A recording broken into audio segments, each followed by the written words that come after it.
Welcome back, baseball fans. Welcome to another episode of the Vintage Vegas 9 Ball. We're rolling towards opening day here, 2026. It's right around the corner. So without further ado, let's get to our Vintage Vegas 9 Ball for the day. And the first card today is a Fat Elvis, Lance Bergman. And being from Las Vegas, we appreciate Fat Elvis, Lance Bergman. Of course, Elvis had that long-time residency here at the Westgate Hotel. And used to be called the International Hotel when he performed there, but it's now the Westgate. And they have a nice big sports book there, one of the biggest sports book here in Las Vegas. And yeah, we appreciate Fat Elvis. And there's also a guy named Big Elvis. It used to be Big Elvis. He performs, I believe he has free concert twice a week at Harrah's Lounge. And yeah, he does a good job. I've seen him a couple times.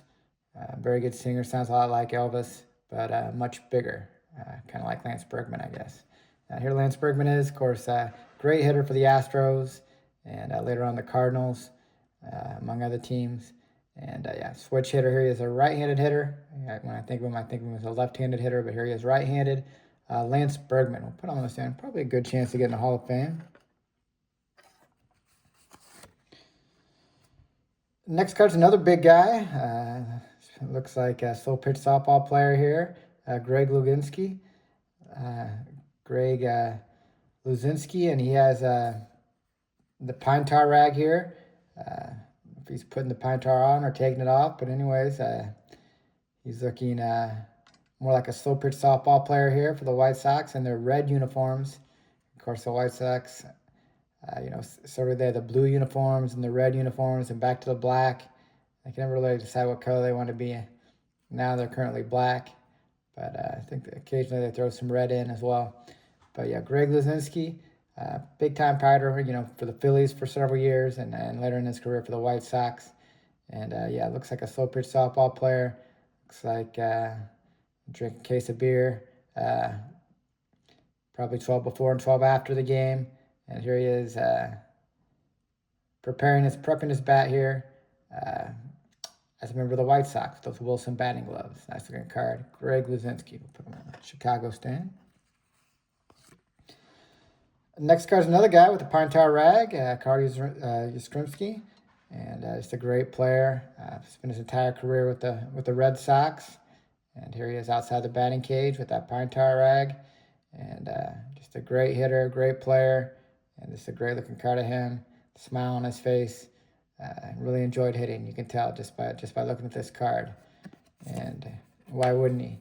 That long big league career, and yeah, just great hitter, great player, and of course his grandson Mike is with the Braves. I saw him with the Braves. Played several years with the Giants in the big leagues.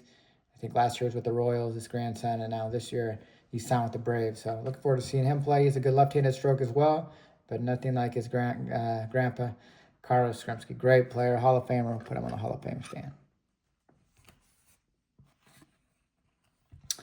Next card is number 2, Jeter, number 2. Derek Jeter, here he is going back on a pop-up. So he has it there in his glove. And it looks like Bernie Williams coming in. Looks like on the AstroTurf there. And in the background looks like, who is that? Is that Felix Jose? Did he play for the Yankees? Felix Jose? I think so. Looks like Felix Jose in left field, Bernie in center, and the captain at shortstop. And the captain has that ball in his glove, no problem for him. And of course, Jeter, big-time player, all-star, several-time all-star for the Yankees. And number 2, Jeter. Always enjoyed watching them play. And you look at that career average at 322 as of this 2000, the year 2000. And just a great player, great leader, the captain, Derek Jeter. Put him on the stand. We'll put him over Fat Elvis.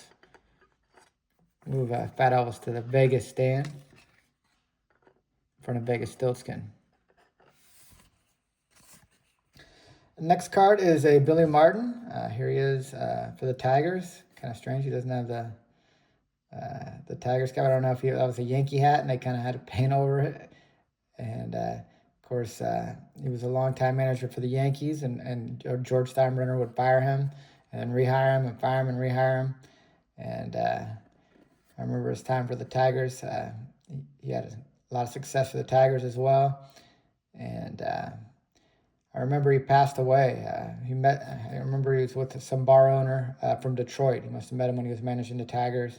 And this was in New York at Billy Martin's house on Christmas Day. And they were coming home from the bar. I guess they'd been at the bar in the morning or coming home in the afternoon. And it was snowing and the roads were icy. And somehow their car skidded off the embankment and it fell 15 or 20 feet. And unfortunately, Billy Martin passed away. And very unfortunate incident. And I remember George Steinbrenner paid for his burial and paid for his funeral.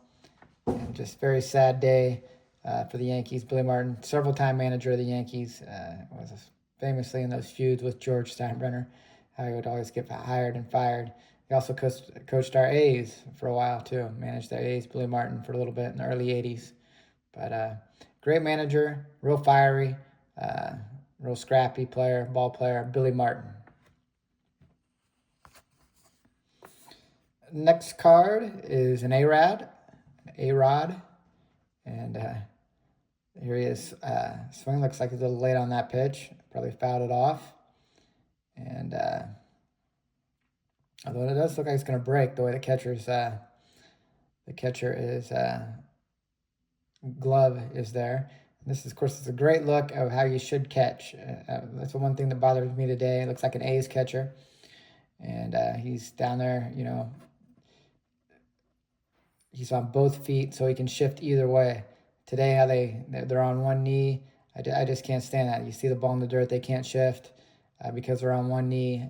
And I know that's an analytic thing, but I just disagree with that. I think you can frame pitches just as well on two feet, and you can move a lot better as well.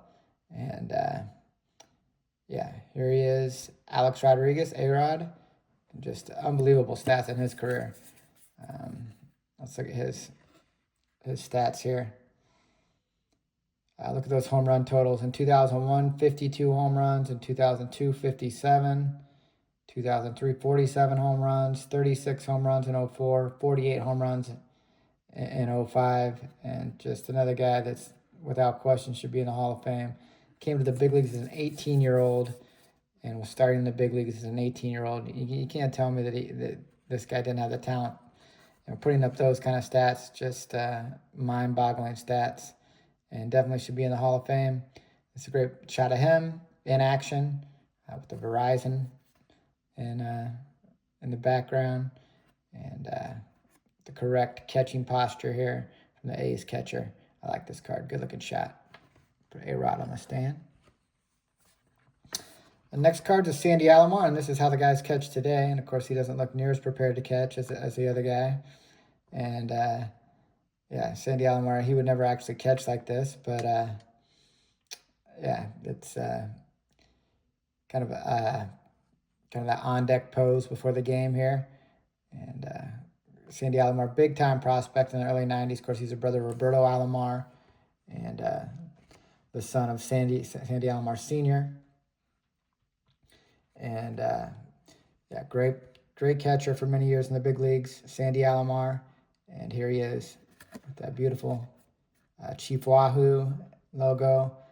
And I miss that, as well as the old style of catching. Now they catch like this, which I don't understand, but that's the way it is. Times change. And this is a nice looking picture of Sandy Alomar and Chief Wahoo. Next card is Greg Maddux. Of course, Greg Maddux, Las Vegas legend, and led Valley High School to a state championship here in Las Vegas, and would go on to star with the Cubs and Braves, and just one of the best pitchers of all time. Could really manipulate the ball, make it go right, left, change speeds with the best of them, and a real pitcher, not just a thrower. That's the thing that changed today. They don't care They just want you to throw hard. They don't care if you can throw a strike or if you know where it's going. Yeah, I mean, they don't even look at you if you're not throwing 95 miles an hour. But Greg Maddux, great pitcher, and I really enjoyed watching him play here in Las Vegas at Valley High School. Greg Maddux, Hall of Famer. Put him on a Cub stand. VEGASTILTSKIN. And the last card is a Crime Dog from McGriff. Here he is at the Cub. A lot of people don't remember Crime Dog on the Cubs, but he had some great years with the Cubs. Just a really solid contributor when he played for us. And I really enjoyed watching him play. Let's look at his stats here. It doesn't have the stats on the back, unfortunately. But 2000 best game. He had 2 home runs and 5 RBIs. But I think he had 30 home runs both seasons he played for the Cubs. And I think one of those was the combined season. But I think the full season he had over 30 home runs. And just really enjoyed watching him play. He had that kind of helicopter finish where he would helicopter the bat over the top of his head. And good defender and Hall of Famer, Fred McGriff, as a Cub. So thank you for watching. We appreciate you watching. Hope you're having a great start to your March. And baseball will be here before you know it. So hang in there. Take care and God bless.